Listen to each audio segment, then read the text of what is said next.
नमस्कार दोस्तों, बहुत बहुत स्वागत है आपका आपके अपने चैनल पर। दोस्तों आज हम यहाँ पर IRFC के ऊपर चर्चा करने वाले हैं और IRFC पर आगे का टारगेट क्या होने वाला है और वहीं साथ ही साथ हम किस तरह से इस स्टॉक को अब देख सकते हैं। क्या इन्वेस्टमेंट करने का अभी भी सही समय है? क्या है आगे का नेक्स्ट टारगेट? तो ये बहुत सारे सवाल हैं और आपको आज मेरा प्रॉफिट भी IRFC में पता लगेगा और एवरेज भी कि इसमें प्रॉफिट कितना हो रहा है। तो ये सब कुछ यहाँ पर आज आपको जानने को मिलेगा, तो वीडियो में दोस्तों बने रहिएगा।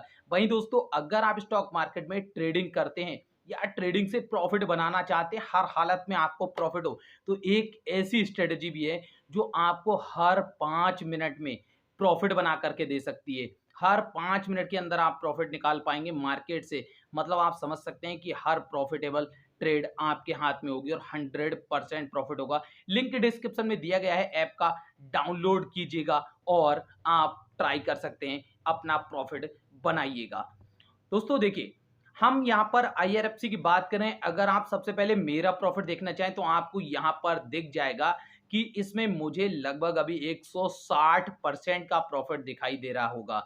और साथ ही साथ अब देखिए, इसमें मैं आपको क्वांटिटी या फिर मैं अपना टोटल प्रॉफिट नहीं दिखा सकता, सिर्फ आपको परसेंटेज बता रहा हूँ और अपना एवरेज भी बता रहा हूँ, जो कि आप जानते हैं कि मैं पिछले कितने समय से इसको कंटिन्यू आपके लिए वीडियोस भी आ रही हैं और साथ ही साथ बीच में ज़रूर नहीं आई थी कुछ समय के लिए। और साथ ही साथ जब ये स्टॉक मार्केट में आया था तब मैंने आपसे बोला भी था कि आप यहाँ पर बिल्कुल भी डरे ना, बस इसको होल्ड करके रखिए, 1-2 साल टाइम दीजिए, 100% प्रॉफिट में जाएँगे। तो आज आप देख सकते हैं कहाँ पहुँच गया। अभी अगर हम लास्ट टाइम की बात करें तो हमारा जो टारगेट था, फर्स्ट टारगेट 50 रुपीज़, जो कि स्टॉक ने उसी टाइम कंप्लीट कर दिया था और दूसरा जो हमारा टारगेट था 55 रुपीज़ का, जो स्टॉक ने आपको लास्ट ट्रेडिंग सेशन में कंप्लीट करके दे दिया। तो अब सवाल आता है कि नेक्स्ट टारगेट क्या होगा? तो जिस हिसाब से स्टॉक में अभी हमारे लिए डिमांड देखने को मिल रही है, तो डिमांड और सप्लाई का ही गेम है स्टॉक मार्केट, आप जानती हैं। तो जिस तरह से डिमांड देखने को मिल रही है, उस हिसाब से अभी स्टॉक का जो टारगेट निकल के आ रहा है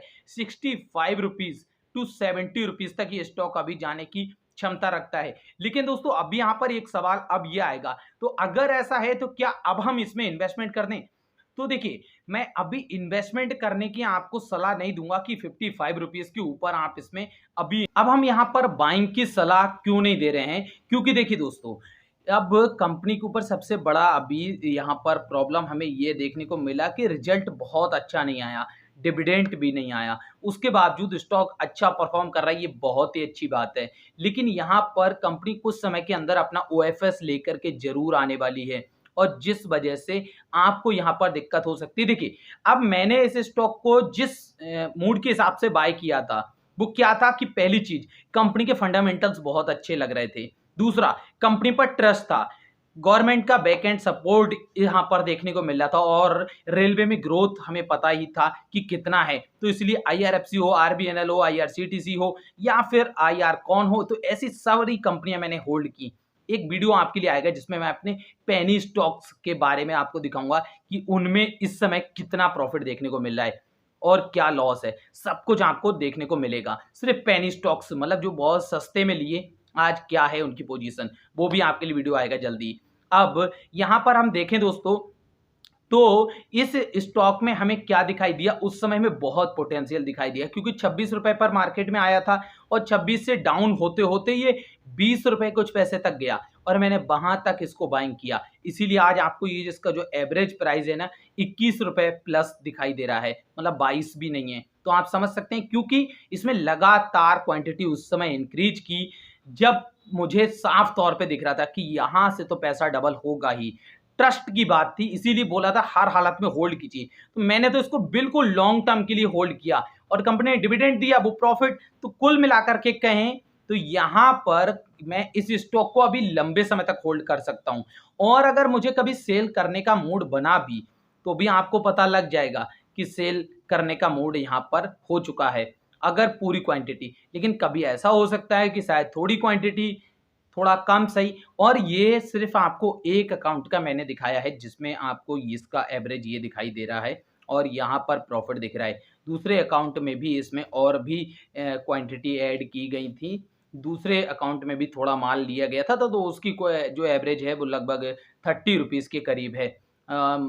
मतलब थोड़ा बहुत ऊपर नीचे, लेकिन यहाँ पर हम प्रॉफिटेबल हैं, पैसा डबल से ऊपर हो चुका है। अब देखिए यहाँ पर क्या है, सिर्फ आपका जो माइंडसेट है, जो आपकी साइकोलॉजी है, वही आपको मार्केट से पैसा बना करके देती है, चाहे ट्रेडिंग हो या इन्वेस्टिंग।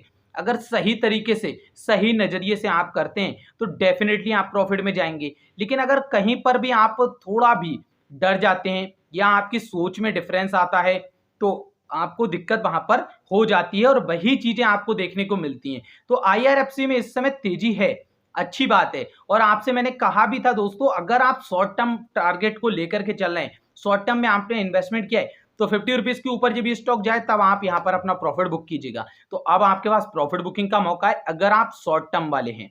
लॉन्ग टर्म वाले हैं, फिर क्या टेंशन है जब आपने लॉन्ग टर्म का प्लान बनाया ही है। और लॉन्ग टर्म का प्रॉफिट कभी भी 1 दिन में, 1 महीने में, 6 महीने में डिसाइड नहीं किया जाता है। जैसे अगर हम बात करें तो अभी 1 डेढ़ साल के अंदर, तो डेढ़ सालों में अगर आपको ये प्रॉफिट हो रहा है तो बहुत ही बेहतरीन, आप अपना पैसा कहीं भी डाल दीजिए। दोस्तों ये रिटर्न आपको कभी नहीं मिलेंगे। तो यही चीज़ें, इससे भी ज़्यादा के रिटर्न आपको दिखाऊँगा, जो कि बहुत ही स्मॉल स्मॉल कंपनी आपको तब दिख रही होंगी, छोटी-छोटी, लेकिन आज कितनी बड़ी हो चुकी हैं और किस तरह से पैसा उन्होंने बना कर के दिया है, वो सब कुछ यहाँ पर आपको देखने को मिलेगा। तो अब आपको क्या लगता है आईआरएफसी के ऊपर? मतलब आप किस तरह से इसका डिसीजन लेते हैं? मैंने इसके ऊपर किस तरह से डिसीजन लिया और किस तरह से अभी भी इसको होल्ड कर रहा हूँ और आगे भी इसको अभी होल्ड करने वाला हूँ, क्योंकि पोटेंशियल मुझे यहाँ पर कंपनी में बहुत दिखाई देता है। फ्यूचर के हिसाब से मैं सोचता हूँ, इस वजह से मैं आप बोल रहा हूँ कि मैं इसको अभी और लंबे समय के लिए होल्ड करने वाला हूँ। आप किस तरह से अपनी स्ट्रेटेजी को लेकर के चल रहे हैं, वो बताइएगा। फ्रेश पोजीशन लेना है शॉर्ट टर्म बतौर, तो थोड़ा-सा संभल करके चलिएगा। हम नेक्स्ट मंडे के सेशन में देखेंगे कि किस तरह से परफॉर्म करता है, क्या लेवल्स बनते हैं, फिर हम उस पर आपको बताएँगे कि क्या शॉर्ट टर्म में यहाँ इन्वेस्ट करें या फिर नहीं, किस तरह से टारगेट लेकर के चलें। लेकिन लॉन्ग टर्म वाले, आपने अगर 40 रुपए में भी खरीदा ना इसको, बेहिचक आप इसको लेके बैठिए। डर लग रहा है 50 रुपीज़ का अपना एक स्टॉप लॉस लगा लीजिएगा। होल्ड कीजिए लंबे समय के लिए, थोड़ा बन के तो देखिए एक बार, मतलब मजबूती के साथ विश्वास रखना पड़ता है। डेली पोर्टफोलियो चेक करने से कभी पैसा बढ़ेगा नहीं, आपको प्रॉब्लम होगी। तो एक टाइम ऐसा भी आता है ना, जब आप कितना भी अच्छा एनालिसिस करके स्टॉक खरीदते हैं, लॉस में जाता है। आपको रेड दिखेगा, लॉस दिखेगा, लेकिन होल्ड करने की क्षमता होगी, विश्वास होगा, सही एनालिसिस होगा और कंपनी के मैनेजमेंट पर भरोसा होगा, कंपनी पर भरोसा होगा, तो आप डेफ़िनेटली प्रॉफ़िट में जाएँगे ही जाएँगे। लेकिन अगर आप डेली पोर्टफ़ोलियो ऐसे देखते रहेंगे कि आज इसमें प्रॉफ़िट है, आज लॉस हो गया, 5% ऊपर था, आज 2% नीचे आ गया, तो आप यहाँ पर प्रॉफ़िट में नहीं जा पाएँगे और आप मार्केट के अंदर लंबी जर्नी भी नहीं बना पाएँगे। तो अगर आपको ये वीडियो अच्छा लगा हो दोस्तों, तो आप लाइक कर सकते हैं, चैनल पे पहली बार आए थे सब्सक्राइब कीजिएगा और वहीं साथ ही साथ अगर स्टॉक मार्केट में ट्रेडिंग करते हैं तो ऐप डाउनलोड कीजिएगा, चेक कीजिएगा और आप प्रॉफिट में ज़रूर रहिएगा दोस्तों।